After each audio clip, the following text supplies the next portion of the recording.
Muito bem, né? Nós estamos com um grupo de pessoas nos assistindo muito interessante, né? Já aqui com quase 60 pessoas nos acompanhando, e na semana passada tivemos bastante. Estou ganhando um tempo. E que nos estão brindando com a presença. Então, aos que chegaram agora na nossa rede social, sejam todos bem-vindos, né? Então, a mensagem que tem no Evangelho, que é em São Mateus, no capítulo 5º, no versículo 17, que é uma mensagem que está no Sermão da Montanha. No Sermão da Montanha, Jesus deu muitas mensagens importantes, e uma delas está aqui. Interessante, né? Porque ele veio no seio de um povo observador da lei, a lei de Moisés, a lei que regia o povo hebreu, era um conjunto de leis que eles obedeciam rigorosamente. Eram 613 mandamentos diários que eles tinham que observar.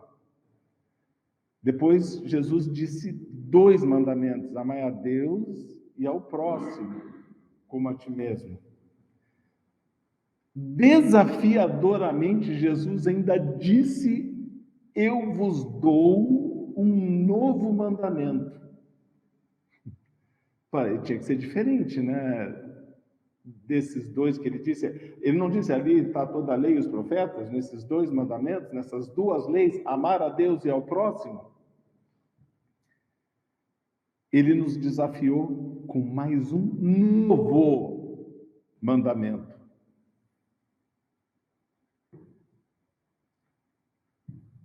Amai ao próximo como a ti mesmo, e amai-vos uns aos outros, o novo, como eu vos amei. Ele deixou um novo. Sabe por que ele deu um novo? Esse aqui é a nossa meta. Ele deu o básico que é para a nossa sobrevivência e nos deixou uma meta: amarmos uns aos outros. É básico, mas a meta, como eu vos amei, aí é diferente. Como é que Jesus nos amou? Nós vejamos nas passagens. Ninguém entrava na casa de um publicano, ele foi jantar com um publicano. E quando ele jantou na casa do publicano, que foi Mateus, ele contou a parábola do filho pródigo dentro da casa do Mateus. Estavam os discípulos não entraram dentro da casa de Mateus. Na casa de publicano nós não entramos, pois ele foi.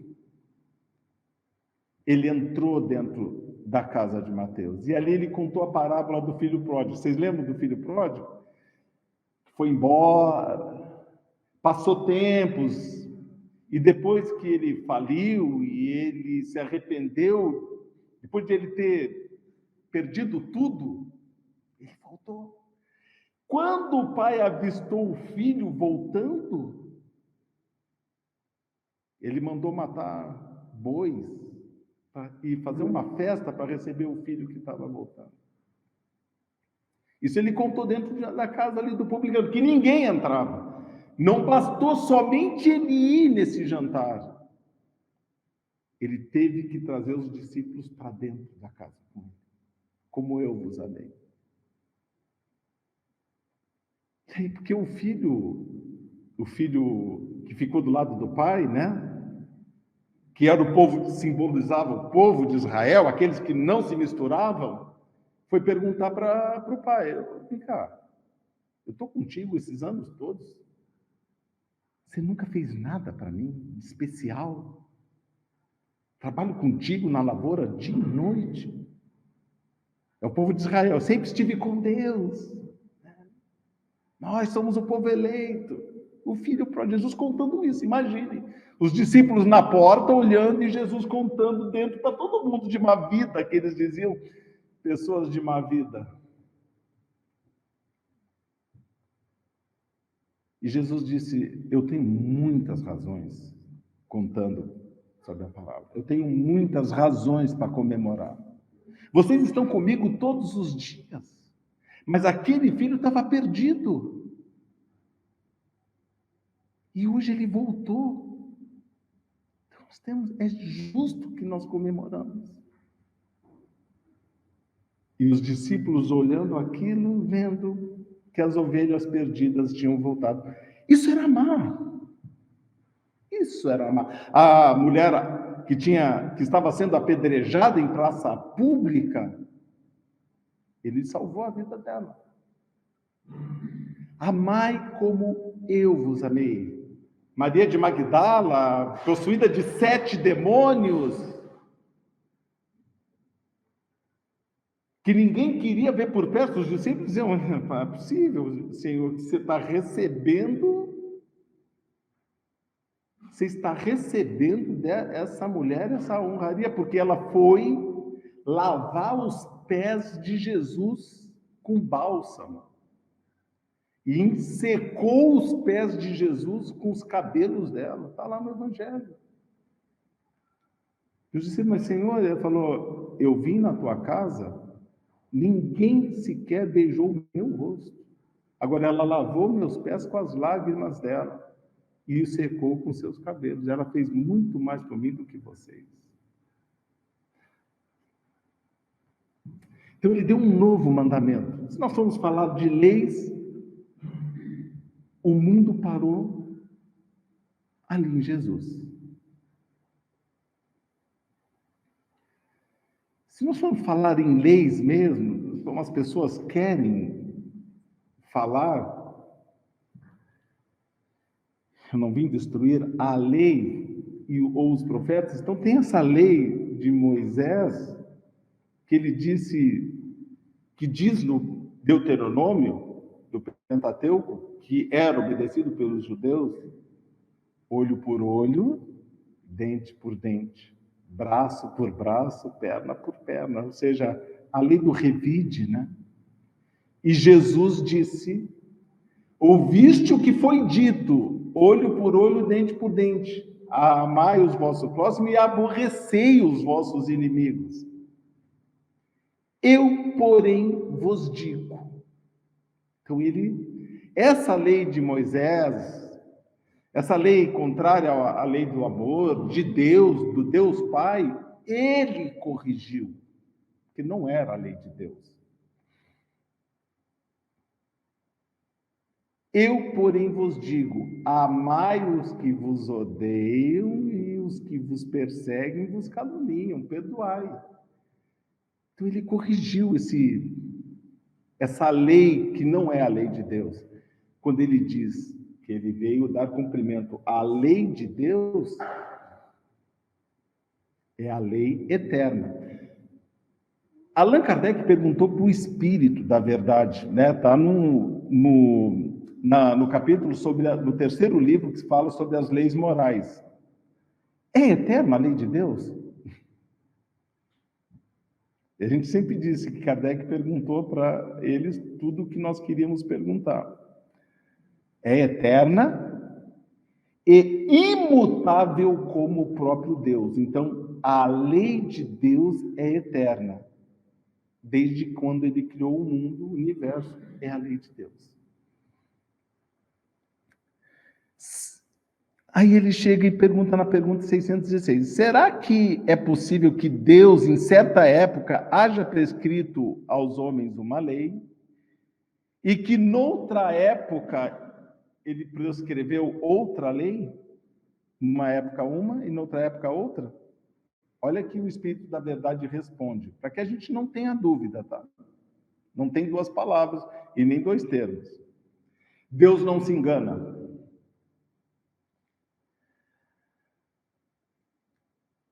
Os homens é que são obrigados a modificar suas leis sempre imperfeitas. As de Deus são perfeitas. a harmonia que reina no universo material, como no universo moral. Então, as 1,2 trilhões de galáxias, 1,2 trilhões de galáxias, seguem uma mesma lei moral, física, e uma mesma lei moral para todos os espíritos que habitam esses mundos. Se funda, né, em leis estabelecidas por Deus desde toda a eternidade. Desde toda a eternidade, é a mesma lei. Então, por isso que Jesus disse, mas vamos lá, eu não vim destruir a lei, mas vim dar-lhes cumprimento. Eu falei que ia falar sobre a palavra cumprimento, né? Em grego, quando se traduz do grego a palavra cumprimento, não é cumprimento, é enchimento. Mas vim encher, completar. Porque é interessante, né? É como se fosse um copo, foi colocado um pouco de líquido e ele veio complementar o entendimento da lei. Porque foi mandado, anterior a Moisés, na Índia milenária, verdadeiros reveladores. Corri 6.000 anos antes de Cristo, e também na própria Índia, que foi um dos berços do conhecimento, do entendimento espiritual, no livro dos tibetanos dos mortos, no Mahabharata, no Bhagavad Gita, 3.000 anos antes de Cristo, 3.000 anos anterior a Moisés, anterior a Abraão, anterior ao povo hebreu, eles falavam sobre o mundo espiritual. Então foi por camadas. E aí veio o conhecimento trazido por Moisés, que ele revelou o Deus único, porque anterior a Moisés o mundo era um reinado politeísta de vários deuses. E quando Moisés veio com essa missão, Abraão, perdão, né, quando o povo hebreu veio com essa missão, ele veio com a missão de revelar o Deus único. Então, um outro nível. O copo está enchendo, né? Eu não vim destruir a lei de Moisés, e Jesus só veio encher esse copo com tudo que ele precisava ter, porque ele deu tudo. O que está fazendo o copo transbordar é a doutrina espírita, né? Esse copo de conhecimento e de entendimento. Se a gente for olhar, então não tem nada, ele não veio fazer nada diferente, ele veio só compreender, preencher. Agora, é muito interessante na passagem que diz: em verdade eu vos digo que o céu e a terra não passarão. Nós estamos dando um prisma diferente para essa análise. O que ele quis dizer que o céu e a terra não passarão? Sem que tudo que está na lei seja perfeitamente cumprido, até o último iota e até o último ponto. O que é iota? É a sílaba, a letra menor que existe no alfabeto grego. Então, desde a letra mais pequenininha, o símbolo do alfabeto grego, até o ponto, que é ainda menor do que qualquer coisa que é menor num alfabeto. Nada passará sem que tudo seja isso cumprido. O céu e a terra não passarão. Nós sempre pensamos assim, o que Jesus, sinceramente, nós sempre perguntamos o que Jesus quis dizer. O céu e a terra não passarão. Ele falou dos nossos níveis de progressão. Quando nós estamos no céu, estamos no mundo espiritual. Temos que voltar para... estamos devendo, voltamos para a terra. Não completou a lição? Volta para o céu. Não deu? Agora tem que voltar? Volta. Esse processo evolutivo nosso, reencarnatório, céu e terra, isso não passa enquanto a gente não tiver cumprido perfeitamente a lei de Deus.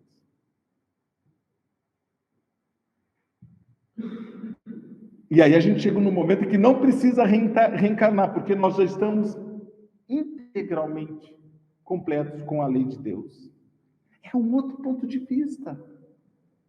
Mas é o único que nós devemos ter para entender essa passagem.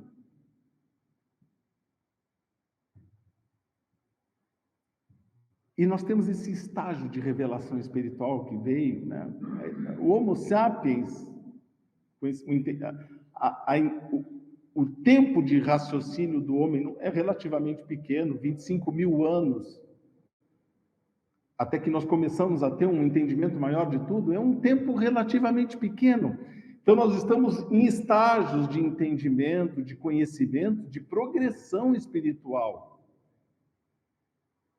Anterior à brutalidade do temor dos fenômenos da natureza, era isso, os Deus Sol, Deus da chuva, Deus do vento, das tempestades, as pessoas adoravam porque tinham medo. Aí veio o conhecimento espiritual, veio Moisés falando de Deus, mas era um Deus desafiador, que estimulava, segundo o entendimento deles, a combates, a guerras. Os profetas passaram o período inteiro depois de Abraão e Moisés com a espada na mão. Davi lutando contra Golias, José lutando, guerreando contra os inimigos, geralmente filisteus, geralmente também sírios, babilônios, como foi o caso de Nabucodonosor e tantos outros, guerras intermináveis. Só que Deus é um Deus Pai, é um Deus amor, e veio o Cristo, Jesus.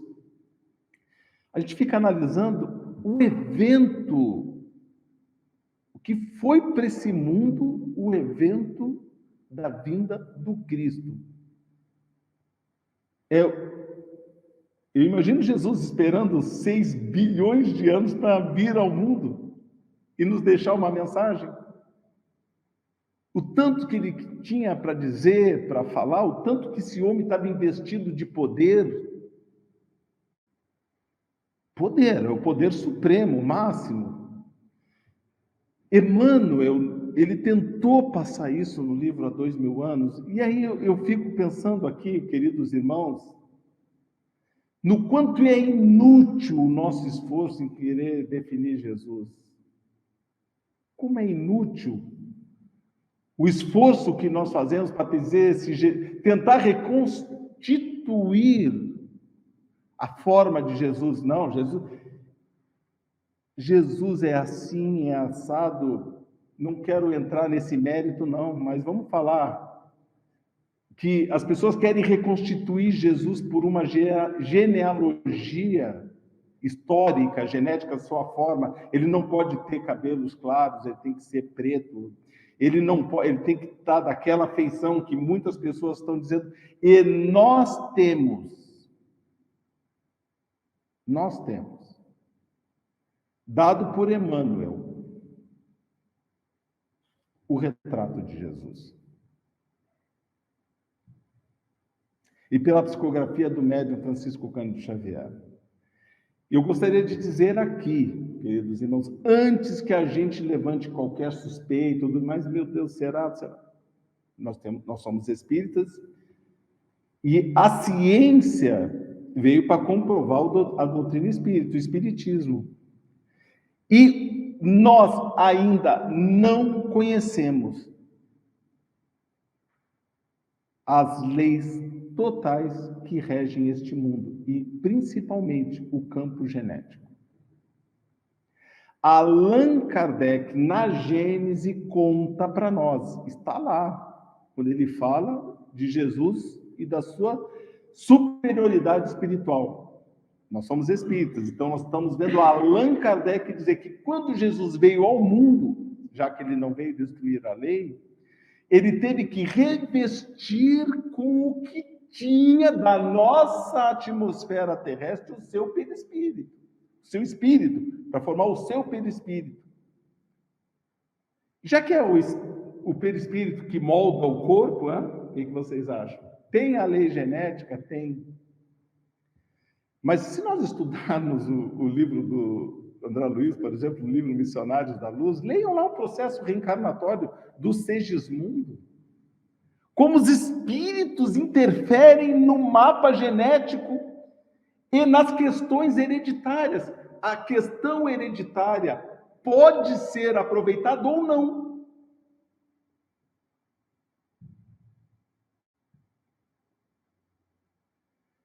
Jesus precisava vir ao mundo. Allan Kardec disse que ele pegou o que tinha de mais puro, não porque eu quero, porque é melhor para mim, não, porque ele tinha que vir e a sua natureza espiritual requeria o que tinha de mais puro no sistema do fluido que reveste o nosso planeta, ao qual nós estamos mergulhados. Eu acredito que nós pegamos do que está quase que saindo do de pior para o mediano, que é a nossa natureza. Jesus pegou o que tinha de mais puro, quintessenciado, e nisso ele fez. E, obviamente, se é o perispírito que molda o corpo físico, e eu não estou aqui para ficar discutindo a natureza do corpo de Jesus, da sua forma, é muito possível, sim, que ele tenha adquirido as feições que todos nós conhecemos, contrariando as feições, contrariando a herança genética dos seus ancestrais. Mas nós não estamos aqui para dizer isso. Eu vou ler uma passagem de Emmanuel, que está no livro há 2000 anos. Interessante isso aqui, né? O que Jesus provocava nas pessoas. O senador sentiu o coração perdido num abismo de cogitações infinitas, ouvindo-lhe o palpitar descompassado no peito preso.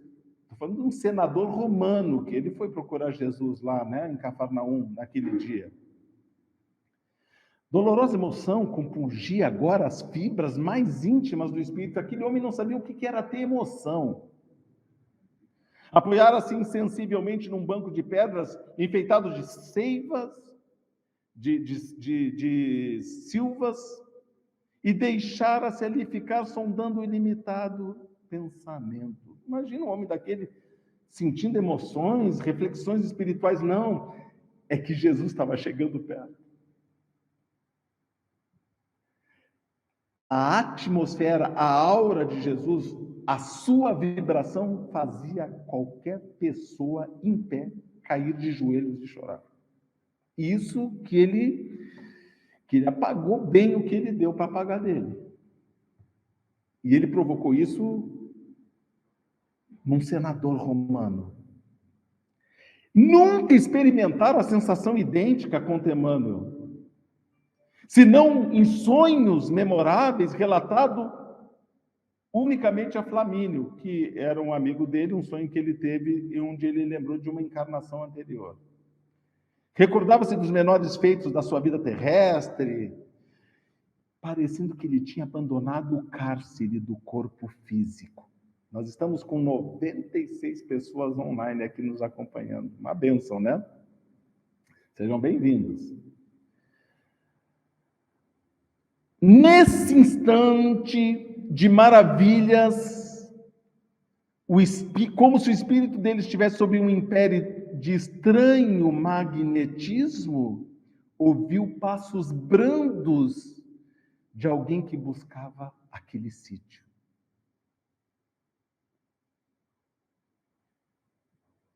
Diante dos seus olhos estacara personalidade inconfundível e única. Tratava-se de um homem ainda moço, que deixava transparecer nos olhos profundamente misericordiosos uma beleza suave e indefinível. Longos, para quem viu Jesus sendo retratado de cabelo curto, quase raspado, longos e sedosos cabelos molduravam-lhe um semblante compassivo. como se fossem fios castanhos levemente dourados por uma luz desconhecida. Para aqui um pouquinho. O que as pessoas viam quando olhavam para Jesus? O Jesus terrestre ou o Jesus espiritual? Era impossível, né? As pessoas viam uma luz. Esse homem era de que forma? Quase ninguém conseguia olhar para ele. Sorriso divino, revelando ao mesmo tempo bondade imensa e singular energia, irradiava da sua melancólica e majestática figura uma fascinação irresistível.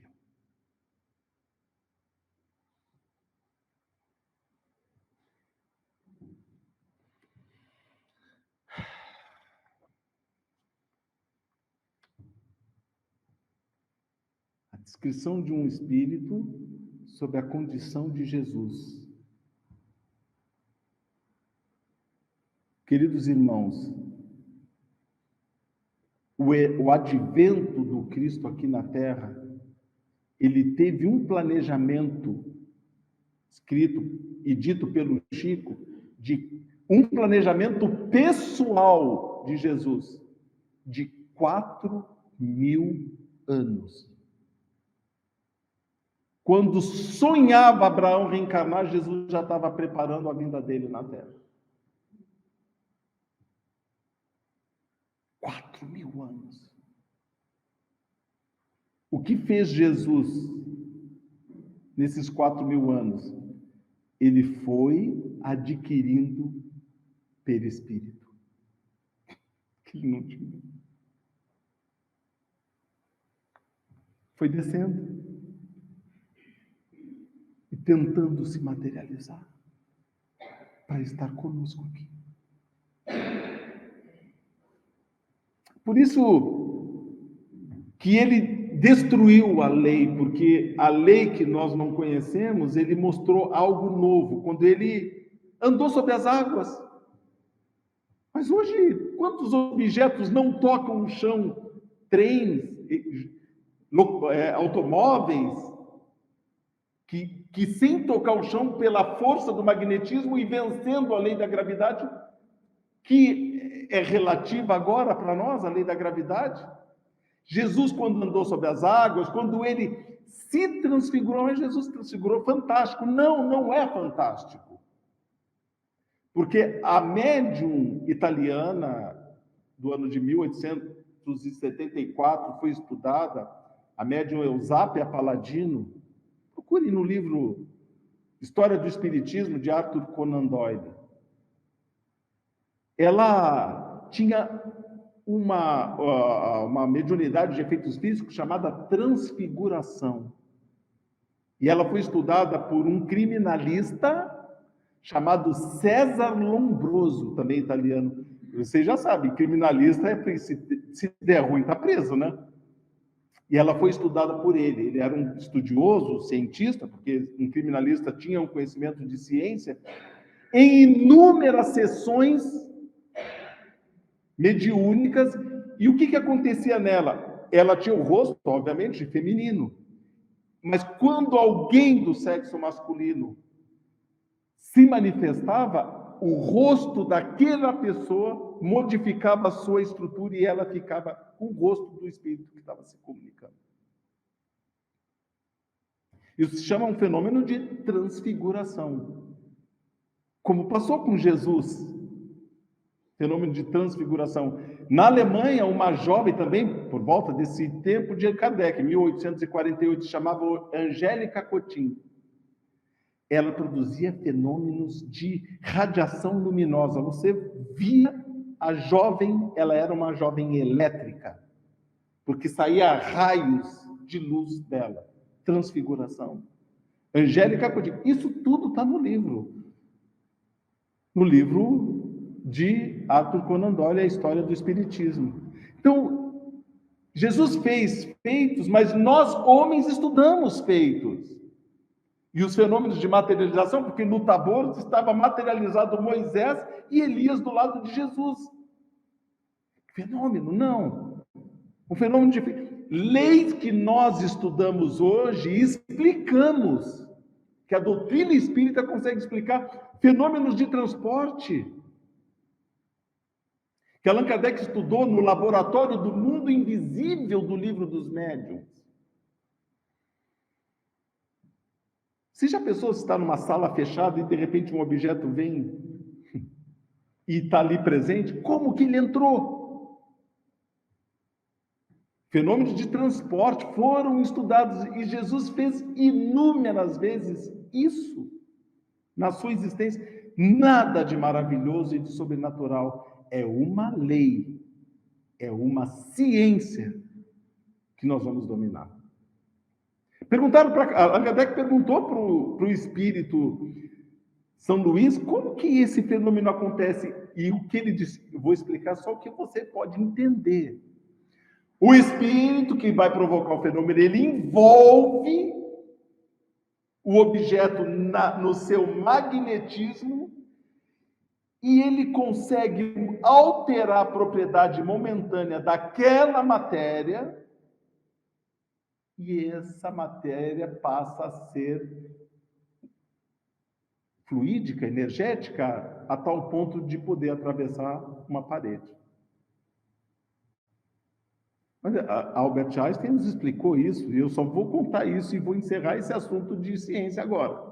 Porque está aqui a aliança da ciência com a religião. O Espiritismo, conta Allan Kardec na Gênese, caminha ao lado da ciência, mas não se detém aonde esta para. Quando a ciência disser, eu não consigo explicar, o Espiritismo pode sim continuar explicando, ainda que eles não tenham entendido.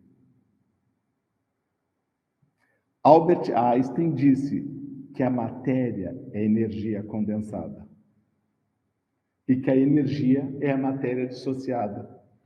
Se tudo é energia, então, condensada ou dissociada, eles podem deixar essas matérias num nível igual e elas poderem não serem mais obstáculo uma para a outra.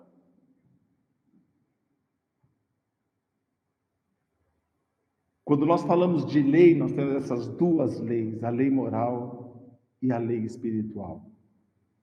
A grande verdade, queridos irmãos, que nós chegamos no terceiro e grande estágio desse momento em que a Terra está passando, que é o advento do Espiritismo. Primeira revelação, Moisés, Jesus trouxe a segunda.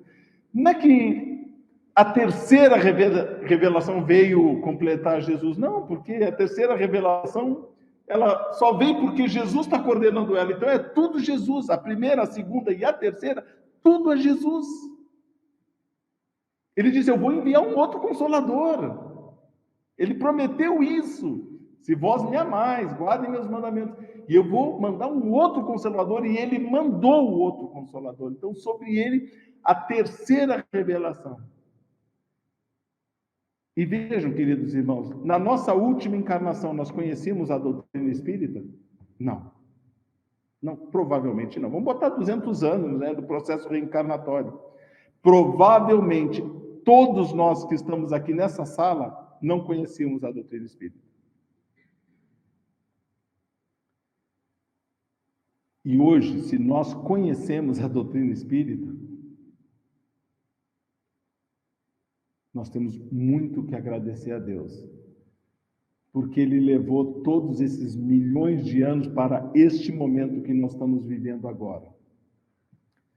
Agora eu pergunto, Emmanuel coloca no livro Abrigo uma mensagem muito interessante, que é o que nós vamos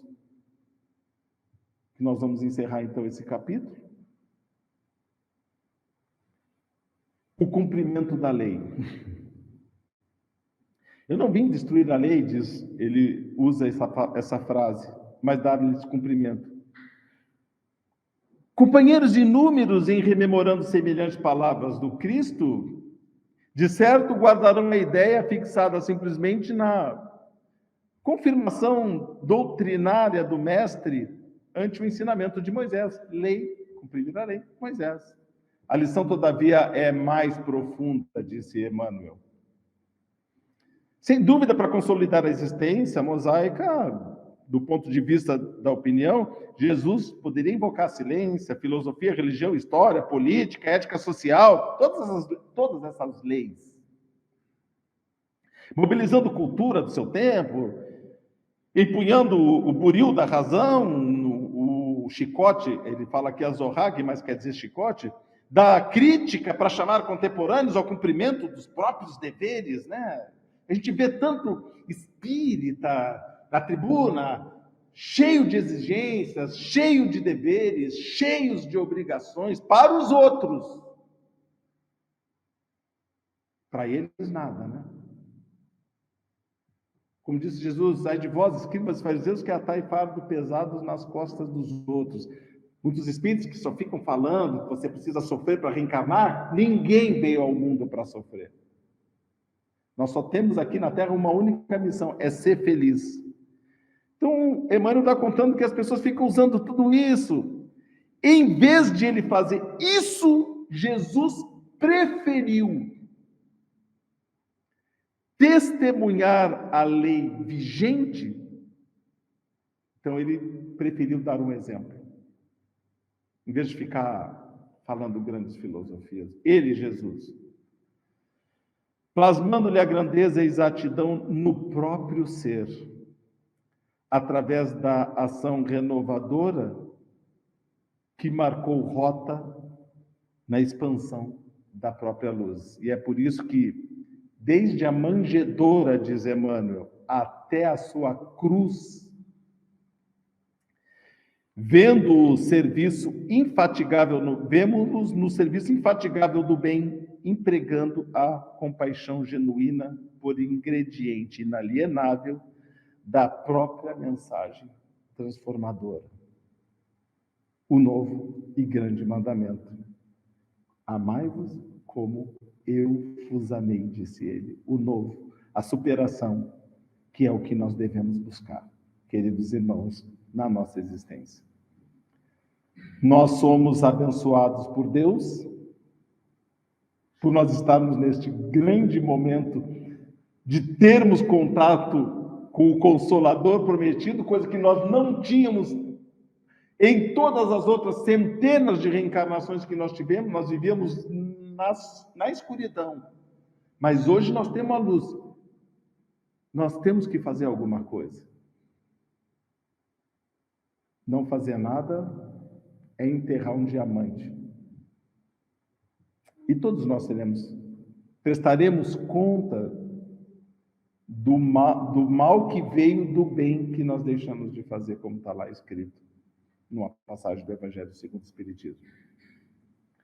Então, queridos irmãos, queremos agradecer a presença de todos, agradecer aos que estão nos acompanhando em nossas redes sociais, no Facebook, no YouTube, no Instagram, dizer a todos que nós estamos muito felizes pela presença e rogar aos nossos benfeitores espirituais e amigos que estejam conosco hoje e sempre nos próximos 26 capítulos do Evangelho segundo o Espiritismo que nós iremos estudar.